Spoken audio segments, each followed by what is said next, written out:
네, 안녕하세요. 우아한 세계의 이상화 세무사입니다. 예, 안녕하십니까. 저 다율회계법인의 이종원 회계사라고 합니다. 네네.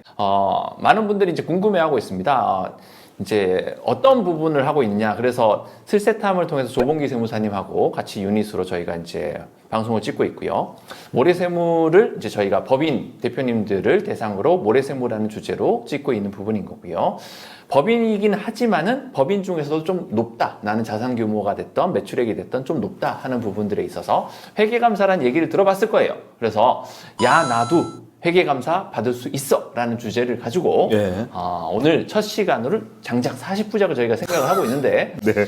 만약에 40부작을 못 가면 이건 전적으로 이제 회계사님의 문제입니다. 알겠습니다. 저희 야심차게 이제 시작을 하고 있는 부분인 거고요. 네네. 네. 제 소개 잠깐 해도 예, 하십시오. 네. 시간을 안 주셔서. 네네네. 일단은 저는 그 2012년도에 회계사 시험에 합격을 하고, 그 3일회계법인의 감사본부에 입사를 해서 네네. 약 한 만 3년 동안 회계감사, 삼성전자 계열사 및 뭐 신세계, 네. 대신증권 관련된 그런 회계감사를 감사인으로서 경험하고 나와서 현재는 다율회계법인 파트너로서 재직 중에 있습니다. 네. 그래서 오늘 이렇게 여러분들 이렇게 만나 뵙게 돼서 반갑고요. 그래서 현실적으로 회계감사가 어떤 것인가 이렇게 좀 감으로만 생각하시고 네네네. 계신 분들이 많아서 그 실체를 파헤치고자 오늘 이렇게 이 자리에 나오게 됐습니다. 거창하게 포부를 말씀해 주셨는데요. 자칫 재미없을 수 있으니 조심하시고 들어주시길 바라겠습니다. 네, 들어가 보겠습니다. 회계감사 제도의 필요성. 이거 넘겨요, 이거는. 그래도 한번 말씀해 주십시오. 그냥 어쨌든 외부 회계 감사 제도라는 게 우리나라 법에서 나와 있고, 그래서 네. 이 법의 목적은 기업의 이해관계인을 보호하고 기업의 건전한 경영과 네. 국민 경제 발전에 이바지함을 그 목적으로 하고 있습니다. 잘 들었습니다. 네, 다음으로 바로 하겠습니다. 넘어가시죠. 이제 뭐 자산, 부채, 매출, 종업원 이렇게 나와 있지 않습니까? 예. 한번 다 아시지만 한번 말씀을 한번 해주십시오. 그러니까 이번에 외부회계 감사 기준이 어쨌든 개정이 됐는데 개정된 기준대로 말씀드리면 네. 저 4개 중에서 2개가 해당이 된다. 그러면은 다음 해에 외부 회계 감사 대상이 되신 거고 회계 감사를 받으셔야 돼요. 네. 그래서 저도 이제 필드에서 보지만은 제가 이제 회계사님한테 이제 감사에 해당하는 이제 법인체가 되었다라고 이제 알려드리게 된 부분인데 매출 100억이고 종업원이 100명이 되어서 회계감사가 된 회사를 거의 본 적이 없습니다. 한 번 있었습니다. 네, 거의 없지만은 네. 한 번은 있었죠. 네. 그런 회사가 많아야 되는데 오늘 주제가 야 나도 회계감사 받을 수 있어 이 부분이 사실상 네. 즐겁고 행복한 기분의 느낌이 아니라 그쵸. 아무런 준비가 안 된 채로 보통 땅을 사든지 건물 하나 중축을 하면 맞습니다. 자산 120억이 순식간에 되어버리고 맞아요. 부채는 당연히 내 돈이 120억이 없을 거잖아요. 그래서 그쵸. 부채 70억 당연히 가지고 왔을 것이고 네네. 그래서 어느 날 갑자기 나는 회계감사를 받고 있네? 그렇습니다. 라는 회사가 거의 다에 해당하는 바입니다. 일단은 외부 회계 감사 이제 뭐 이거는 네. 이거는 좀 상세죠. 상세적인 내용인데 이거는 그냥 500억 이상 자산 500억이나 매출 500억이 넘어간다. 네. 그러면은 위에서 말한 기준에 해당이 없더라도 바로 무조건. 감사 대상이 된다라는 부분입니다. 그러니까 처음으로 외부 감사의 대상이 되셨다라고 네. 했을 때는 그 초도 감사 계약 체결 기한이 4월 네. 30일까지입니다. 네. 그때까지 감사 계약서 작성이 돼야 되고 5월 14일 날 체결 공시를 하셔야 되고 네. 그 다음부터 이제 쭉 기다리시다가 이제 연말이 되면은 이제 저희가 중간감사라는 걸 나가고 네. 그다음에 이제 재고 실사 그다음에 현금 시제 실사를 나갑니다. 그다음에 여러 가지 감사 절차들이 끝나고 나면은 네. 사실 감사 보고서가 나가기 전에 그 차년도에 대한 감사 계약 체결 보고를 해야 돼요. 네네. 이런 부분들이 대표님들이 좀 당황하실 수 있는데 외관법이 좀 그렇게 개정이 됐다라고 알아두시면 좋을 것 같고 1년에 한 번인가요? 1년에 무조건 한 번씩 재계약을 해야 돼요. 바뀌었네요. 예전엔 3년이었지 않습니까? 그거 3년은 이제 상장사들한테 적용되는 기준이고요. 네네. 이제 비상장사 기준으로 말씀을 드리는 겁니다. 네네네. 네. 그래서 뭐 저도 이제 제가 회계감사에 대해서 좀 인연이 남다릅니다. 네. 제가 이제 세무사가 된 계기가 그쵸. 회계감사를 받다가 세무사의 꿈을 꿨습니다. 네네네. 더러워서 못하겠다. 라는 이제 제가 이제 회사에 이제 6년간 기업에서 6년간 네네네. 피감사인으로 저분이 이제 감사를 하셨고 저는 이제 피감사인으로서 네. 감사를 이제 받았지 않습니까? 네. 근데 받다 보니까 사실상 이게 회사에 있어서 굉장히 회계라는 부분에 있어서 굉장히 중요한 부분에 대해서 만지고 있는 부분이 있었었고요. 근데 세무사님이 그때도 이제 기다리고 있었습니다. 그때는 이제 위헌범위세 회계라는 게 있었었는데 네네. 위헌범위세 회계를 세무조정을 해야 되기 때문에 회계사님이 감사 결과가 그쵸. 나오는 부분을 세무사님이 옆방에서 기다리고 있다가 그 그쵸. 부분을 받아서 세무조정하고 맞습니다. 그다음에 법인세 신고했던 그런 기억이 있는데 맞습니다. 그래서 이 회계감사와 세무조정이라는 부분이 분명히 밀접한 관계에 있습니다. 맞습니다. 그리고 확실한 거는 이 둘 간의 사이가 상당히 좋아야 되는데 네. 그렇지 않는 경우가 어느 정도 되는 것 같습니까? 일단은 상장사들 기준은 이제 같은 회계법인에서 텍스본부와 그 다음에 감사본부가 이제 서로 협업하는 경우가 많아서 사실 이 부분도 내부적인 뭐 정치가 조금은 있긴 네네네. 한데 이제 지금 저희 일반적으로 비상장법인에는 일단 관리해 오시던 세무사님이 계시고 그렇죠. 그 다음에 약간 굴러온 돌인 격으로 회계사님이 있으시면은 이제 약간의 그런 좀 알력이 있어요. 그렇죠. 그러니까 좀 보이지 않는 기싸움이라든지 예, 그런 부분이 조금 있어가지고 네. 사실 회계감사 업무가 원활히 진행되기 위해서는 사실 서로 협조를 좀 잘 해줘야 되거든. 맞습니다. 네. 그래서 그 협조가 잘 되어야 된다는 부분에서 다음 페이지에 그 부분을 그쵸. 설명을 드릴 수 있을 것 같습니다. 들어가 네. 보시죠.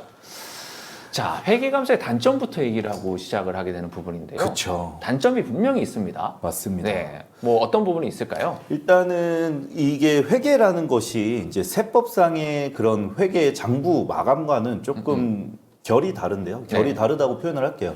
일단은 세법상 장부를 쓰는 이유는 세금 신고의 그 주 목적이 있다라고 하면은 이 회계 감사는 기업 회계 기준에 맞춰서 회계 처리가 제대로 되었는지를 확인하는 작업입니다. 그렇죠. 그래서 세법에서 일반적으로 가장 큰 차이점으로 뽑을 수 있는 부분이 감가상각인데요. 맞습니다. 사실 법인세법상 감가상각은 선택 규정이지 않습니까? 맞습니다. 그래서 회사는 감가상각을 넣을 수도 있고 넣지 않을 수도 있는데 이 기업회계 기준에서는 비용이 배분돼야 된다는 점에서 반드시 좀 네. 필수적인 그런 절차의 하나로서 반영이 네네. 되어야 되는 부분이 있죠. 감가상각은 반드시 해야 된다 이렇게 이해하고 있는 저희 직원들이 있어요. 아 세법상으로도 네. 그렇지 않는데. 네. 네. 그래서 환장하는 경우들이 있는데요. 저희 직원이 그렇게 생각한다라는 거는 네. 다른 세무사님이 그렇게 판단을 하고 있을 가능성도 있다는 얘기가 되는 높죠. 부분인 거고요. 네. 그래서 보통 요즘 같은 시기에는 기업의 이윤이 얼마가 나오는지 상당히 중요한 부분에 해당을 하는 부분인데 맞습니다. 단지 세금을 적게 내기 위해서 아니면 회계상 당연히 해야 된다는 이유로 감가상각을 반드시 집어넣어서 안 그래도 결손이 나오는 회사를 완벽한 결손으로 만들어버리는 상태를 보여주고 있더라고요. 무슨 말? 그래서 네. 회계감사로 넘어갔었을 때 감가상각을 하지 않아도 되는 회사인데도 불구하고 네. 감가상각을 한번 거치고 와야 되는 이런 상황들에 있어서 네. 좀 문제가 발생하는 경우가 은행권하고 거래하시는 분들 그쵸. 대출 이자가 상당히 대출이 한 60억, 70억 이렇게 가지고 있는데 대출의 이자율이 1% 올라가는 거에 대해서 상당하게 민감하게 엄청나게 한 민감하죠. 7천만 원 정도가 이자 비용이 상승하게 되는 부분인 네. 건데 근데 그렇긴 한데 사실 저 부분이 그렇게 기업에 이익에 큰 영향을 사실 미친다라고 보기는 사실은 어렵죠. 조금 어렵지만 네. 그럼에도 불구하고 사실은 저걸 반대로 얘기하면은 실제로 내 기업의 실적이 어떻구나 모른다는 실질적으로 거죠. 네. 네. 그거에 대해서 조금 더 진실에 가까운 점은 사실 세법보다는 회계가 조금 더 가깝다라고 느껴지실 수도 있어요. 이제 뭐 퇴직급여 충당 부채는 일반적으로는 회사에서 이제 외관받지 않는 기업들의 경우에는 직원이 퇴사하는 시점에 퇴직급여라는 비용이 그렇죠. 일시적으로 발생을 하는데 이 회계 기준에서는 전 직원이 일시에 12월 31일자로 퇴사한다라고 가정을 하고 네. 그때 그럼 우리가 얼마를 지급해야 되지라는 부분을 부채로서 미리 계상을 해놓는 부분입니다. 그렇죠. 근데 물론 계상해 놓는다고 세법상 비용 처리가 다 되는 되는 건 건 아니죠. 아니죠. 네. 네. 그렇습니다. 네, 그렇죠. 그리고 이제 뭐 이런 것들이 다 발생주의에 입각한 회계 처리를 중시하는 부분이기도 하고 그다음에 이제 재고자산 실사 네. 사실 이 문제도 좀 첨예하게 다툼이 있죠. 심각한 문제죠. 네, 사실은 뭐 아시겠지만 일반적으로 비상장사 이제 좀 중소기업들의 경우에는 이 네. 재고자산을 실질적으로는 거의 마지막에 3월달에 전화로서 결정을 하시지 않습니까? 그렇죠. 네. 네. 문제가 상당히 심각합니다. 네네네. 뭐 저는 사실 회계사님보다는 저 부분에 있어서 예. 조금 뭐 소신 발언을 할 수 있는 부분이라고 볼 수 있는 부분인데 재고 자산이 맞는 회사를 네. 100개 회사 중에 한두 개 정도밖에 보지 못했다. 맞습니다. 이렇게 볼 수 있는 부분인 거고요. 맞습니다. 근데 몰라도 돼요. 제 생각은 그렇습니다. 몰라도 상관없어. 몰라도 상관없고, 근데 문제는 뭐냐면은 저 부분이 재고 자산이 잘못되어 있다라는 부분은 네. 기업의 이익도 잘못되고 있다라는 맞습니다. 부분인 거고요. 그쵸. 원가도 잘못되고 있다라는 부분인 거죠. 그렇죠. 우리가 항상 이런 거잖아요. 잘못된 거를 알고 잘못하는 건 상관이 없는데 그렇죠. 모르고 계속 잘못하고 있는 게 문제가 되는 거고, 그 잘못에 한 10년치, 15년치의 누적치가 한 번에 나오잖아요. 그래서 네. 재고 자산이 10억이 있다라고 회사에 되어 있는데 실산을 해봤더니 1억밖에 없어요. 그럼 그렇죠. 어떻게 행동하십니까? 까야죠. 네.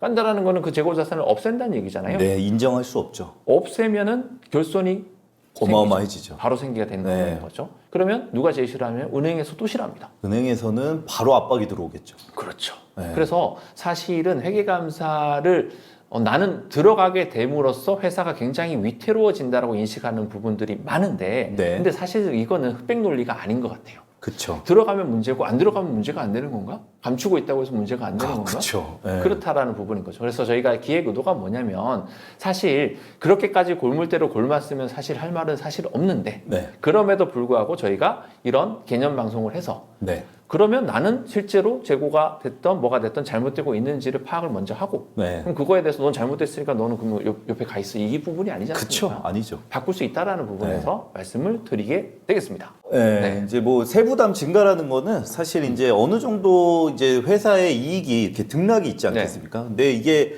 이익이 올라갔을 때 한계세율을 높게 적용받는 과세표준 2억 원 이상의 구간에 있을 때는 그렇죠. 사실 재고를 좀 줄여서 네. 비용을 많이 처리하는 게 유리한데, 맞습니다. 이게 회계감사를 받게 되시면은 실사에 나온 그 재고 실사 숫자로만 결산을 하실 수 네. 있기 때문에 그 부분을 좀 조절할 수가 없어서 네. 누진 효과로 인한 세부담 증가가 일부 있을 수 있다라고 그렇죠. 설명을 드립니다. 법인세 증가의 효과는 분명히 있을 수 있다라는 부분에 해당을 하는 부분이 있습니다. 그렇죠. 네네. 또 다음 페이지 네. 한번 보실까요? 네, 자, 뭐 이런 부분도 있죠. 그렇죠. 근데 이제 수수료죠. 사실 뭐 네네네. 조정료도 나가고 하는데 이게 네. 외부 감사 받으면 수수료가 사실 조정료 대비해서 결코 싸진 않거든요. 네네. 네, 그래서 대표님들이 또 추가적인 돈이 또 나간다고 해서 좀 싫어하시는 부분도 있고. 회계사님들이 이제 많은 회계감사, 외부감사를 받게 되는 회사를 생각보다 덜 만나게 되는 케이스가 이번에 있을 것 같아요. 아, 그래서 자연적으로 뒀으면은 회계감사가 갈 수 있었음에도 불구하고 어떤 회계사, 세무사들은 이렇게 얘기하죠. 불필요한 회계감사 수수료를 내지 마라. 그렇죠. 내가 외부감사를 안 가게 해주겠다. 그렇죠. 가면은 보통 저희가 이제 얘기하지만 이제 편차에 따라 다 틀리겠지만은 1,500 정도가 아마 평균인 것 같아요. 그 정도 시세를 형성하고 그러면 있습니다. 그 수수료가 아까워서 가는 게 싫다라기보다는 어떻게 보면은 감으로써 회사의 입장에서는 더 좋은 상황에 놓일 수가 있다라고 좀 말씀을 드리고 싶습니다. 그렇죠. 그러니까 수수료 1,500을 아까워하시는데 이거는 눈에 보이는 비용이 나가는 거고 눈에 보이지 않는 효익들이 들어온다는 것도 감사를 받지 않으셨을 때는 네네. 느끼지 못합니다. 근데 네. 감사를 받고 나시면은 일단은 좀 이렇게 좀 개운해진다고 해야 되나요? 네네네. 내 기업을 조금 더 좀 공정한 시점으로 바라볼 수 있고 내 실제 손익이 얼마인지를 한 번 더 확인하는 네. 그런 계기로서 또 활용해도 저는 좋은 기회라고 생각합니다. 3번 케이스는 재무제표가 모두 공개된다. 네, 다트라는 전자공시 시스템에서 누구나 열람할 수 있게 되고 원 단위까지 우리 매출이 얼마인지 확인할 수 있게 됩니다. 네. 그래서 오픈되는 거를 좀 꺼려 하시는 분들 입장에서는 그쵸. 좀 좋지 않은 부분에 해당을 하겠다. 그렇죠. 네, 반가워하지는 않으시죠. 네. 근데 이렇게 생각하시면 되죠. 오픈되어도 상관없다. 네. 이런 기업의 환경을 만드셔야 맞다라고 보여집니다. 그건 맞죠. 네네. 그건 맞지만 그렇지 대부분의 모든 대표님들이 그렇지 못하실 수도 있기 때문에 네. 조금 프라이버시가 좀 공개되는데 뭐 가진금이 네네네. 많다든지 그렇죠. 이런 부분들이 조금 이제 좀 별로 이건 안 좋아하시죠. 실무적인 질문인데 네. 가지급금이 보이잖아요. 네. 근데 그 부분에 있어서 네. 반드시 네. 계상을 다 하게끔 만들어 주시나요? 가지급금이라는 거는 사실은 이제 가계정의 개념이기 때문에 이제 일반적으로는 주임종 단기 채권이라든지 네. 또는 단기 대여금의 형태로 공시계정을 바꿔드리고요. 네. 그다음에 이제 그거를 표시를 하던데 이제 거기다가 세부적으로 주석에다가 뭐 이름 세 글자를 넣는 게 아니라 저 같은 경우는 주석에다가 이제 그런 식으로 표현을 합니다. 네. 특수관계자. 아, 네. 네. 굉장히 이제 뭐 아시는 분들은 분명히 이해하셨을 거예요. 네. 민감한 부분인데도 불구하고 맞습니다. 소신 있게 말씀을 이제 깨알 자랑 비슷하게 좀 네. 해주셔가지고 아시는 분은 아마 알았을 거다라고 생각이 좀 듭니다. 자, 마지막 장표인데요. 네네. 일단은 이제 일반적으로 감사인이 어떤 식으로 선임이 되냐라는 네. 그 케이스에 대해서 한번 제가 정리를 해봤는데요. 일반적으로 담당 세무사의 소개로 회계사님이 선임이 그렇죠. 됩니다. 네. 거의 대부분. 그렇고, 근데 회계사가 세무 대리 업무까지 가능해요. 네. 그리고 기존에 있던 세무사와 업무 처리의 그 방식에 있어서도 뭔가 대표나 다르죠. 또는 회사 담당자가 조금 불만이 있었어요. 기존 세무사님한테. 네. 이제 그랬을 경우에는 이제 저희한테 와서 슬쩍 물어보세요. 혹시 세무조정도 하시냐고. 그렇게 물어보면은 일반적으로는 이제 다 바꾸시는 편이에요. 근데 제가 말씀드린 케이스는 세무사님에서 회계사님으로 옮기는 경우도 있지만 회계감사가 다른 회계사에서 저로 바뀌었을 그렇죠. 때도 그 회계사가 세무조정을 쥐고 있으면 그것도 당연히 저한테 넘어오는 케이스가 네네. 다반사거든요. 근데 네네네. 이제 이런 것 때문에 세무사님들은 이제 나중에 가면은 자기 거래처가 뺏긴다고 생각하고 방어적이죠, 굉장히. 네, 되게 네. 방어적이고 그래서 이 업무를 하는 과정에 있어서 되게 전방위적으로 좀 부딪히게 되는 네네네. 확률이 높아진다라는 부분이 네. 있습니다. 저희의 이제 기획 의도하고도 이제 많이 맞닿아 있는 부분인 건데요. 네.